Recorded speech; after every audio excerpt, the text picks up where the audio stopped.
You are about to witness my finest hour. Garfield, you are a genius.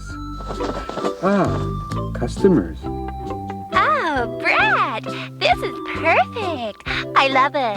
Just think, Mona, a little paint and some wallpaper and we can move right in. A little what?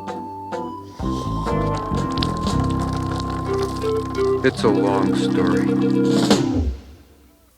Ladies and gentlemen, Garfield and friends.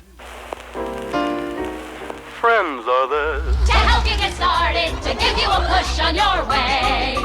Friends are there. To turn you around, get your feet on the ground for a brand new day. They'll pick you up when you're down. Help you swallow your pride when something inside's got to break on through to the other side. Friends are someone you can open up to. When you feel like you're ready to flip. When you've got the world on your shoulders. Friends are there to give you a tip. Friends are there when you need them. They're even there when you won't. For a walk in the park, or a shot in the dark. Friends are there. I don't care. But friends will care for you.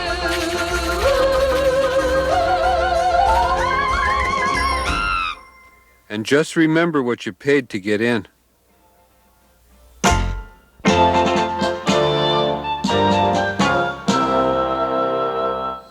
Connecting Flight 235 from Chicago to New York is in the final boarding stages. This is the last call for passengers. That means you in the ugly coat. I'm hurrying! Excuse me, pardon me, excuse me. Oh, I finally did it. I'm taking a vacation without Garfield.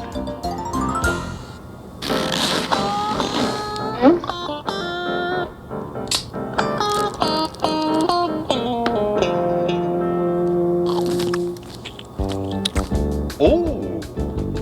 Hello. I guess we'll be seatmates for a while. I'm Rosalind. I'm John Arbuckle. I'm heading for New York. I'm going to spend the weekend in the Big Apple. The Big Apple. Good idea. So, John, tell me about yourself. Well, I'm a cartoonist and I have a cat named Garfield, but I left him at home. Home. He's hundreds of miles away.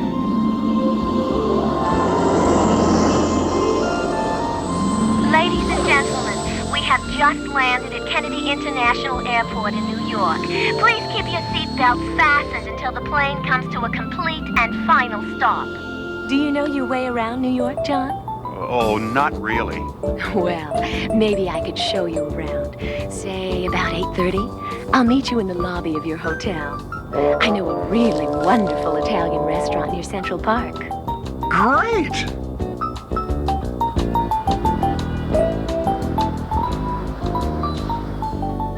Look at all those lights. Ooh, it's 7:45 already. I'd better get dressed. Quick shower and a shave and... Ta-da! Garfield! How did you get here? Knowing you, it was probably economy coach. Hey, there's nothing but canned lasagna in this bag. Where's my shaving kit, my socks, my underwear? Well, I had to have room for the electric can opener, didn't I? What's your underwear compared to the possibility of me starving to death? Now listen carefully. I met a beautiful woman on the plane. She likes me, and I'm not going to let you spoil this weekend. You're not to set one foot outside this hotel room. Do you understand? Oh, gee, thanks a lot. First you try to leave me, your best friend, home, and now you're going to spoil my weekend. You look terrific, Rosalind.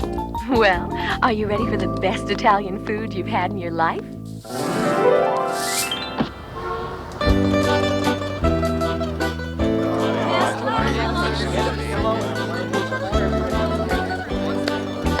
This is the ultimate insult.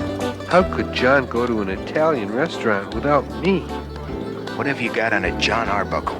That name sounds familiar. A cartoonist. Okay, he's probably just a mark she met on the plane. Yeah, she'll go for his wallet. Rosalind's the best pickpocket I've ever seen. Pickpocket? That woman is a pickpocket? It figures. What would a woman like her want with a guy like him?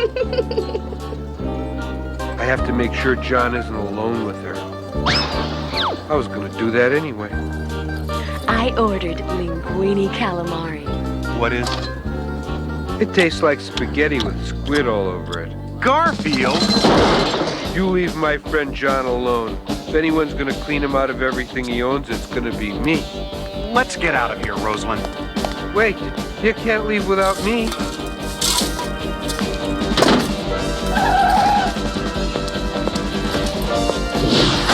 Driver, take us anywhere. I can't let her be alone with him.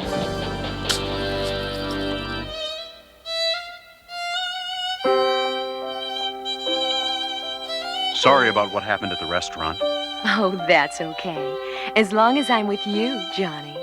Rosalind, I gotta hand it to you. Oh, don't bother.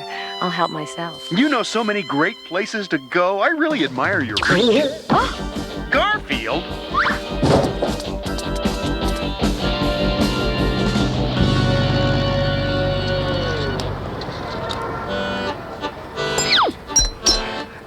That's one tough climb.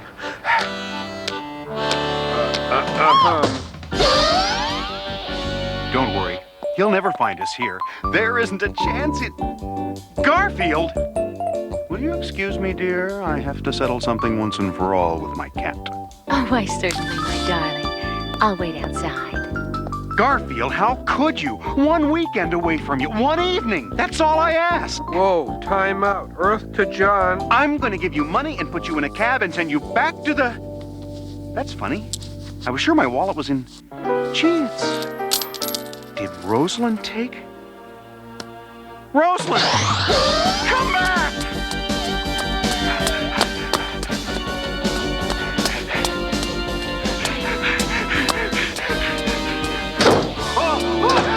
Rosalind! Rosalind! She took... Your wallet? My wallet! I know. I know, too. I'm Feldman, Federal Bureau of Pickpocket Prevention.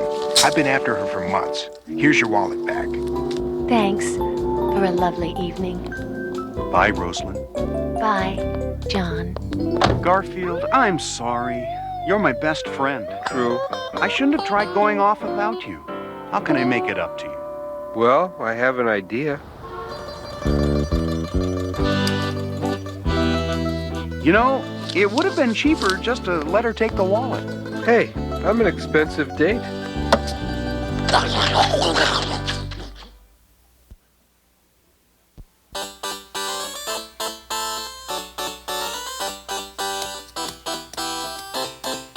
A weed?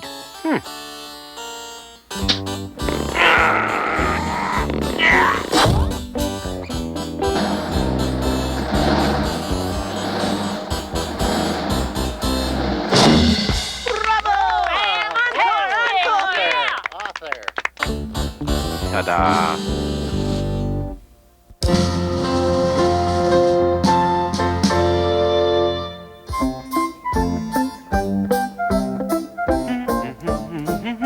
Oh, hi. Nice to have you here again. But you should have been here last week. Sheldon had quite an adventure. Well, it's a long story. I guess it all started with this mother turtle out by the lake. Well, she laid an egg and, well, as you know, turtles bury their eggs in the sand to hatch them. Now you be a good little egg and hatch while your mommy is bowling. It's the only way to have a kid. Everything would have been fine except that this egg, well, it had other ideas. Oh, I don't want to be buried underground. And I don't want to be a turtle either. Let's see what else there is. What a cute baby. I hope Come back, my baby. Oh no, I am not going back to be a turtle. It's just too slow. Now, while that was going on, not far off, Booker and Sheldon were on a worm hunt. Wait till you see the worm trap I set up, Sheldon. You've been doing this for months, Booker. How many have you caught? Well, let's see. And 9 carry the 2, multiply by 6, then the same, and add that in front of it, and add the 7 power. None. I thought so. Well, I have a feeling today won't spoil your perfect record. See you later. I'll get a worm. Huh. So there Sheldon was, wandering through the woods. He's never gonna catch me. There you are, my baby. I'm not your baby. Now, don't say that. You'll always be my baby. Now, be a good little turtle. I am not a turtle. Look at this. Not even born, and already he's lying to his mother. This is the greatest worm trap ever built. All I have to do is bait this into the rope to catch him. Say, I wonder what worms eat. You catch fish with worms, maybe you catch worms with fish. Oh, thanks. Let's see. Here's a recipe for pizza. I didn't know worms ate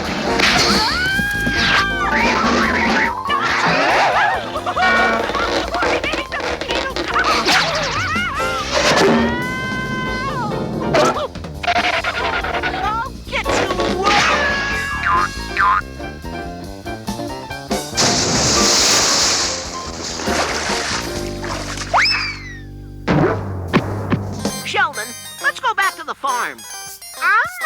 Let me tell you what that low-down, spineless worm did to me. Well, they headed back here to the farm, which is just what Sheldon wanted to do and couldn't. Now you go to sleep, my baby. I am not your baby. I'm a chick. Oh, hush. I'll sing you a lullaby. Puffy pillows made of cotton candy, fluffy willows swaying in the breeze.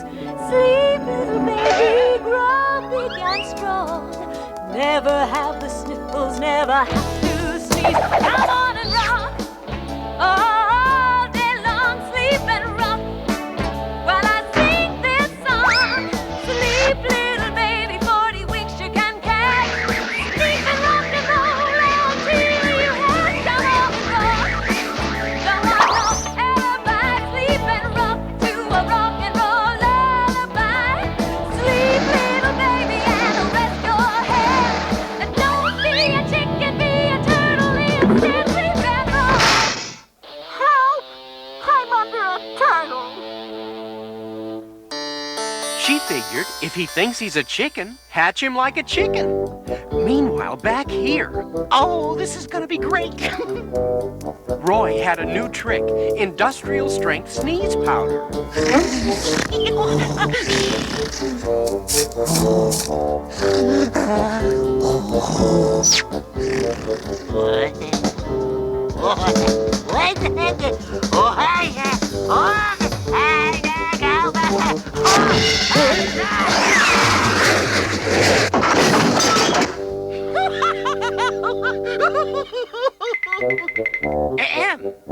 Gesundheit.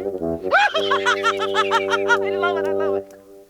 It was just about then that Booker returned with what he thought was Sheldon.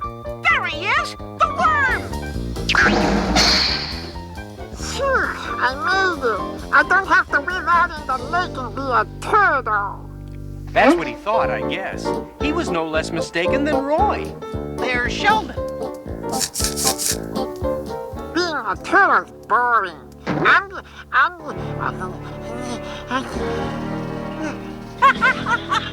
love it.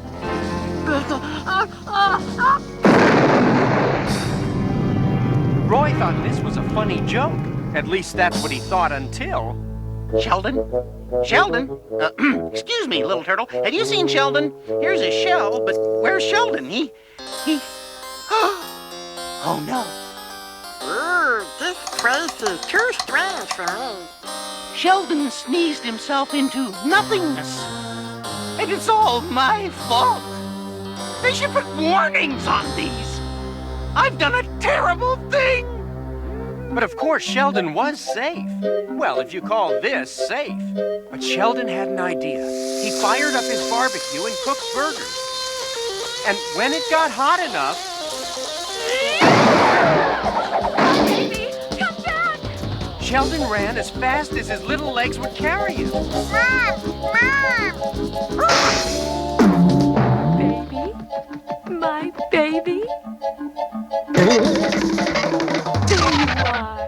You hatched. She recognized him right away. A mother always knows. Mommy's here, my dear. Well, that's the story. Oh, wait, I forgot what happened with Roy. I am slime. What I did, I am not fit to eat with pigs. Sorry, Orson. I am no good. I am rotten. Hi, Sheldon. I am pond scum. I am worse than pond scum. I am...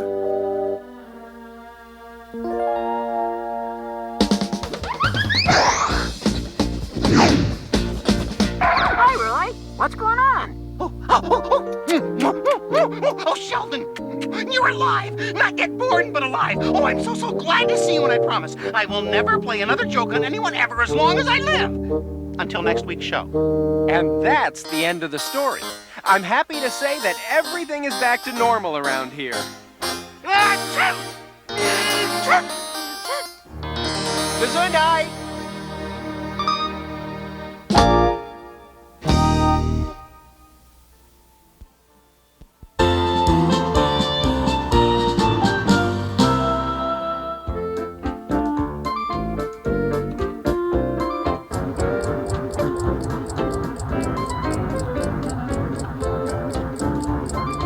My alarm clock hasn't gone off yet. This is a new kind of alarm clock with a special early detection system for Mondays. It warns me when it's Monday.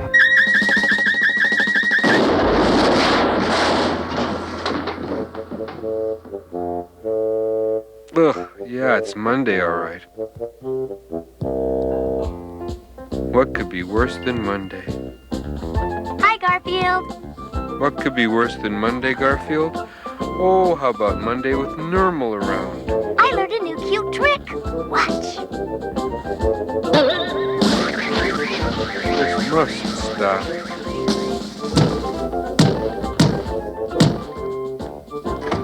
Yes, may I help you?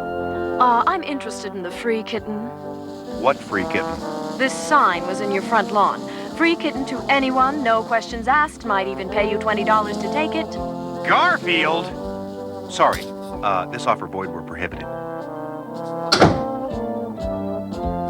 You can't give Normal away. I know, I've tried. And paying someone $20 to take Normal. You're right. Make it 50 and I'll throw in Odie. I should have let her have you. Either you be nice to Normal or I'm never going to feed you again. I said, either you be nice to Normal or I'm never going to feed you again. I'm thinking.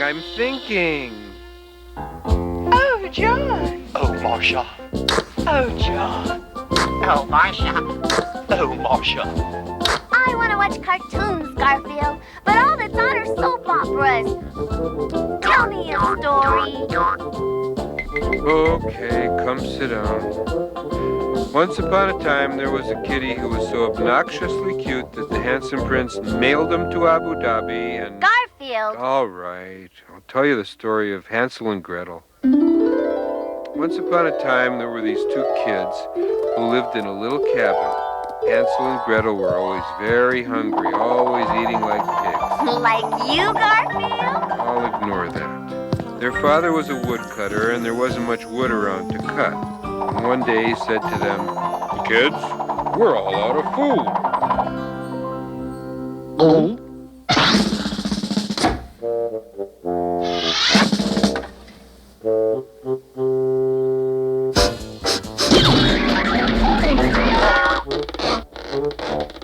Gretel asked her father, "Daddy dear, why can't you buy more food?"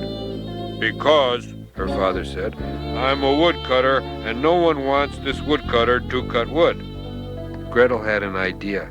"I have an idea, Father. Hansel and I will go find food." Their father liked the idea. "Don't come back without a pizza or Chinese food or something." So they headed through the forest. As they walked, they dropped bagels with cream cheese so they could find their way back. Wait a minute. I thought they dropped breadcrumbs. And where'd they get the bagels? They passed a deli. Don't interrupt. So they walked until they couldn't walk anymore. That was when Hansel said, "I'm starving. I can't go on.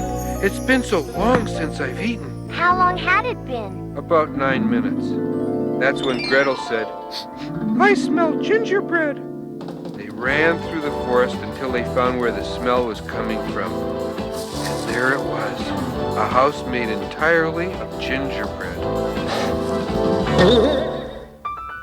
Oh, was it really made of gingerbread? Well, not quite. Actually, it was made of sugar, enriched flour, ferrous sulfate, thiamine mononitrate, sodium pyrophosphate, and various artificial colors. But they were hungry enough, it didn't matter. They ate, and they ate, and they ate, and all the time, the witch who lived there watched them eating her out of house and home. She was delighted because she was looking forward to cooking them. And Cooking them? That's awful. it's just a story like those cartoon shows on TV. Oh, no. They never do things like that on cartoons. Cartoons teach you should be sweet and nice and always agree with everyone. Yeah, sure. Anyway, so the witch invited him in. She said, Come in, little children, and I will give you a real treat. She took him over to the stove, but Hansel and Gretel knew what she was trying to do, so before she could cook him, they shoved her into the oven and... Stop! Kids shoving old women into ovens? That's awful! Garfield, what are you doing that's got Nermal so upset? Never mind. Whatever it is, stop doing it. That poor little old lady. All right. There must be a way to tidy this story up. I know. So the kids didn't shove her into the oven. Instead, they used her phone. Hansel called the city building commission and said, "Hello? I'd like to report a house made out of gingerbread." In seconds, the building inspectors were there. They told the witch, "You are in violation of section 17/JW of the city zoning code. This structure is unsafe." They condemned it. It was sold at auction and bought by a guy who was putting up condominiums and mini malls. And that meant a lot of work for woodcutters. Hansel and Gretel's dad not only got work, he got to take home what was left of the house. And the kids ate happily ever after. The end. There. Happy? But the poor old witch. Garfield, that wasn't a nice story like the ones they show on Saturday morning. All right. So the witch went into business for herself by franchising a chain of gingerbread daycare centers. Having fun, kids? You're a chubby one. And she lived happily ever after. The end. That was a nice story, Garfield. Gee, it's getting tougher to please kids these days. It's only a story.